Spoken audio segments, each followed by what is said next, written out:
Perkenalkan, nama saya Agustina Nainggolan. Saya mahasiswa dari Universitas Kristen Indonesia dengan jurusan Public Relation. Nah, mengenai Public Relation, bagaimana sih kita menjadi PR yang profesional? Baiklah, tanpa berbasa-basi lagi, saya akan memberikan beberapa tips bagaimana menjadi PR profesional.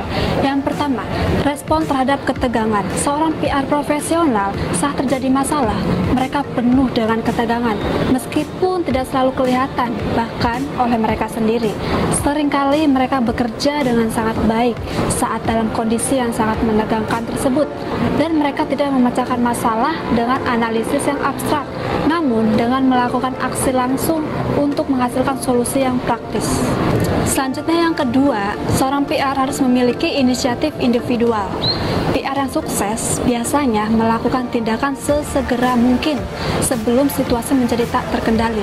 Mereka biasanya tidak akan menunggu perintah, tetapi mengambil inisiatif untuk memecahkan masalah, berusaha untuk mengantisipasi dan menyesuaikan perubahan. Yang ketiga, ingin tahu dan belajar. Profesional PR harus selalu punya rasa ingin tahu dan ingin belajar tentang produknya, bagaimana pelayanannya, kliennya, atau organisasi, serta bagaimana berkompetisi. Jika mereka sedang tidak bekerja, mereka memanfaatkan hal tersebut untuk belajar, bukan untuk berleha-leha. Mereka memecahkan masalah dengan kegigihan dan kecerdasan. Mereka tidak pernah berhenti untuk belajar. Energi, semangat, dan ambisi. Orang-orang PR yang sukses harus punya energi, semangat, dan ambisi. Mereka bekerja cepat dan tidak takut mengambil resiko yang sudah diperhitungkan. Ini adalah unsur penting dalam kepribadian seorang PR yang profesional. Sebagian besar praktisi papan atas bersemangat untuk memecahkan masalah. Yang kelima, berpikir objektif. Profesional PR yang harus subjektif dan sefaktual mungkin, dan terutama harus punya kemampuan untuk menilai yang mumpuni. Mereka harus tahu apa yang mesti dilakukan dan dikatakan, serta kapan dan di mana dilakukan. Mereka harus percaya sense of timing. Mereka harus punya kemampuan untuk berkonsentrasi penuh, perhatian pada detail yang rumit, dan kekuatan observasi yang tajam.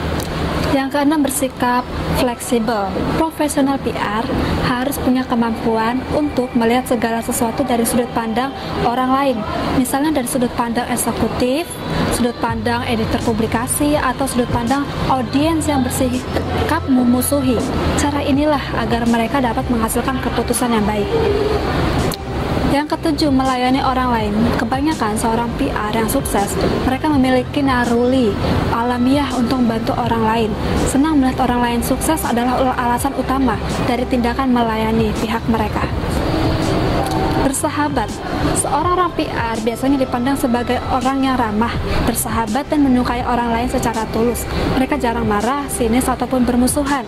Mereka mengembangkan dan memelihara banyak kontak personal. Yang kesembilan, cakap dalam banyak hal. PR yang sukses seringkali bekerja dengan baik di berbagai bidang karena mereka punya jiwa petualang dan tertarik dengan kehidupan dunia yang lebih luas. Praktisi yang terbaik adalah seorang generalis yang punya kemampuan spesialis. Mereka selalu ingin belajar dan mampu fokus pada berbagai subjek yang bisa membantu mereka untuk cepat menyesuaikan diri dengan tugas baru dan kebutuhan klien, serta dalam problem yang berbeda-beda. Yang terakhir, yang ke-10, kurang peduli pada diri sendiri. Profesional PR yang sukses tidak begitu peduli dengan dirinya sendiri dibandingkan orang lain. Hal ini mungkin karena mereka sering bekerja sebagai katalis. Kendati beberapa praktisi punya ego besar, mereka seringkali bisa menahan diri, bekerja di balik layar sambil membuat orang itu tampil ke depan. Kemampuan ini harus dipunyai oleh seorang PR profesional. Nah, sekian beberapa tips yang telah saya sampaikan dari Bill Cantor dalam buku Effective Public Relation. Kiranya dapat bermanfaat bagi kalian semua. Saya Agustina Nainggolan. Salam komunikasi.